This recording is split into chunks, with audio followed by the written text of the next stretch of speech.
Get the most insightful analysis on everything football every week.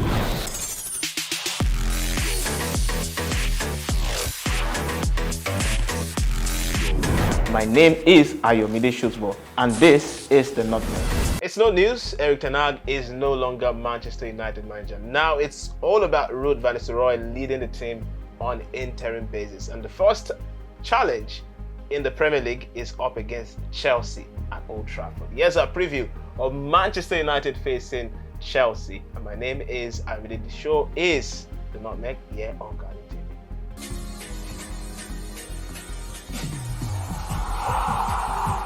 Right, so not a coincidence, or maybe it was, as at the time of the recording, Hogan and I chose to wear Manchester United jersey without even informing ourselves.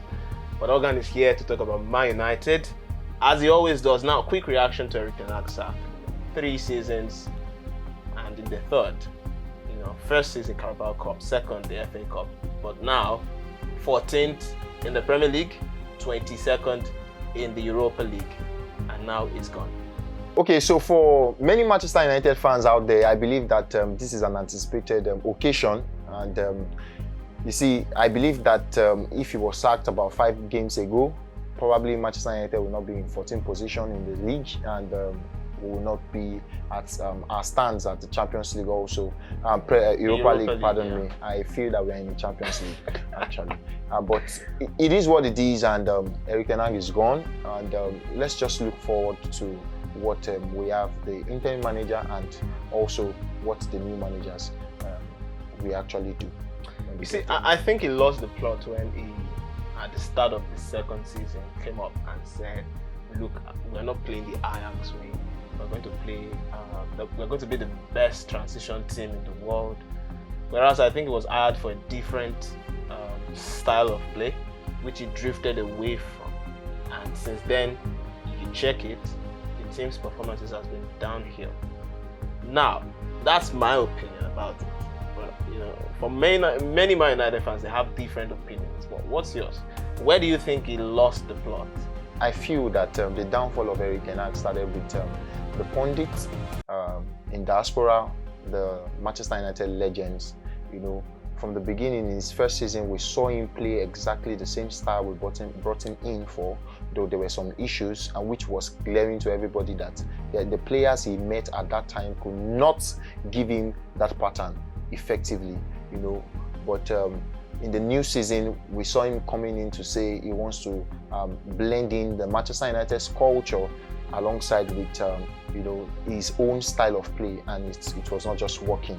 It was also working because in the second season he had about 70% of his players on injury, and it was not that was not what we expected. In this new season, we felt we're going to see a return of what we had in the first season, but as it were, it's quite unfortunate that Erik Ten Hag is gone. Quite unfortunate, as you say, but now, so we must look to the future. And now the man in charge is Ruud van Nistelrooy, legendary striker of the game, no doubt. We know what he can do on the pitch, but in the dugout as manager, we're not so sure. But what are you looking forward to, especially with Enzo Maresca's Chelsea coming to Old Trafford in good form, beating Newcastle to come into this one? Well, we know what Van Nistelrooy can do, standing outside the pitch. He has done it in PSV. But PSV is different levels to Man United. Yes, it's different levels to Manchester United. But however, I feel that the same reasons why Erik Ten Hag is being sacked is the same reason why Ole was sacked. It's the same reason why Van Gaal was sacked. It's the same reason why Mourinho was sacked. It's the same reason why Rangnick was not given the job. We have some players in that team who are not giving their best. Who we see them do today, and in the next few games they are off. Okay. And we still see them, still play under Van Nistelrooy again. To see. And who are these players? We have them. They've been there for a while. Care to mention? Yeah, we have Rashford. We have Rashford who has been very, very, very, very not in form for a while now. You see him perform well in 3 games, and is nothing to write home about for the next 10 games. You have the likes of Shaw, who has not even been in this season. We don't know exactly what is going on with Luke Shaw right now.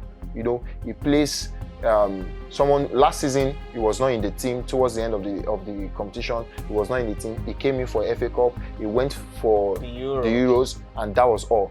He returned back. We were thinking that we're going to have a lively Luke Shaw, somewhat out of injury. But you know, you can see it. He has not played a single match for Manchester United this season, not even in the training. You understand? So these are the players that has been there right from time, even before Ten Hag came. He inherited so many problems, and these problems we are still giving it to Van Nistelrooy, and the next coach will still inherit these problems. And okay. Down the line, 3 years down the line, again into their contract, they will be sacked too. Oh, you're saying with some certainty. Let's bother less about that future and talk about the one in front of us. Chelsea coming to Old Trafford. We know how this game went the last time both sides faced. At Stamford Bridge, it was Cole Palmer that scored the winner. Incredible scenes, was a late goal.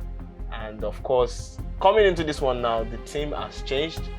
The expectations are different with Man United. But with Chelsea, you can see they are sort of rejuvenated from last season. So in the context of this game, what are you expecting? Okay, so these are two different managers just coming in. You know, this is the first time they are facing each other this season. But Chelsea, no doubt, is a better team than Manchester United this season. But you know, we have this new coach bounce back. You know, everybody wanting to play for the new coach, so they can get a slot in the team. So, in terms of on paper, we can say that Chelsea has the ground. But however, you know, it's Old Trafford. Ten Hag has just been sacked. Van Nistelrooy is the new interim manager.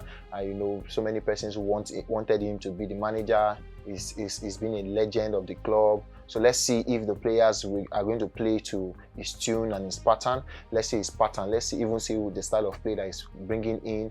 Let's see. It's Old Trafford.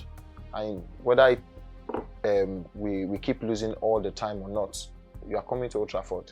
The fans are sparkling. Old Trafford has lost its aura, but do you think... I don't think so. Okay, you don't think so. So are you rooting for a Man United victory as usual, or you think Chelsea can make the victory or perhaps a draw? As it stands, I go with Chelsea. I say Chelsea wins the game outrightly. I think it's pretty obvious. Yes, but however, this is Old Trafford. And the way you're waxing lyrical about Old Trafford. Well, you know, it's aside the fact that it's Old Trafford, new manager bounced back, and you know, they just want it to be like that.